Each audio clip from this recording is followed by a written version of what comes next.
had done everything possible to make sure that we had the opportunity to make it into heaven. Amen. He had done his duty. He completed what he needed to do. Jesus was the best example of how we should live our Christian life. He taught us not to only live, but how to win. How to be victorious in this walk. Philippians 2:12, he taught us how to live out our salvation with fear and trembling. Matthew 18:21, he teaches us how to love one another and forgive. He was the best role model that we can have. Father, into your hands I commend my spirit. This is where God surrenders everything over to God.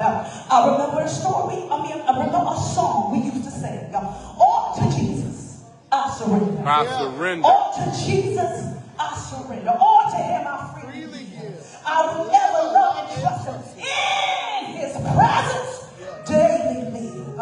I surrender all, I surrender all to thee, my blessed Savior. I surrender all. Let me tell you, Jesus was not mocked, despised, or rejected on the cross for us to become weak Christians. Say it. He was not beaten to own recognition, disfigured, so we can live a life of sin. Holiness is still right. Say so. Amen.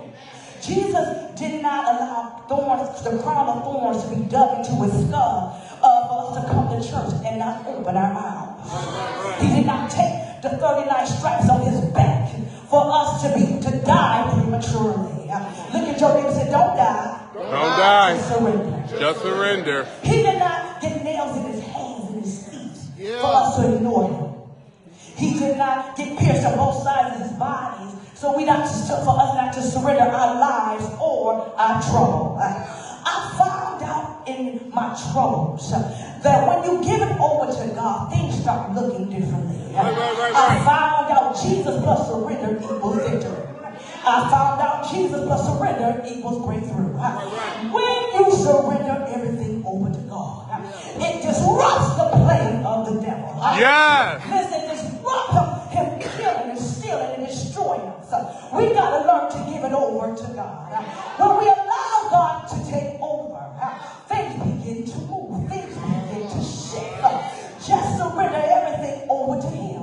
You can't do nothing about it anyway. Well, you might as well give it over to him. You can't fix it, but God can. You can't change it, but God will. You can't turn it, but God shall. Amen. And when you give it over to God, he will begin to change that doctor report. He will begin to deal with that pain of abuse and rejection. When you surrender to God, he will deliver you from that addiction. I found out. He will heal your heart from broken relationship and divorce. He will save and deliver your children. Just surrender. Ask your neighbor, have you surrendered? Have you surrendered? He will also give you money. He will send abundance and overflow. Well, you don't have nothing in the bank account.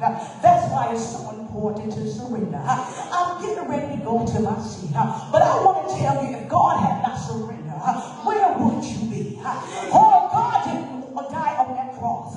What would have happened to you? I'm so glad he died on the cross. I'm so glad he surrendered. I'm so glad he gave it up for me. Because I would not be here right now. Well, I would not be here right now. come on. I'm so glad he died on that cross.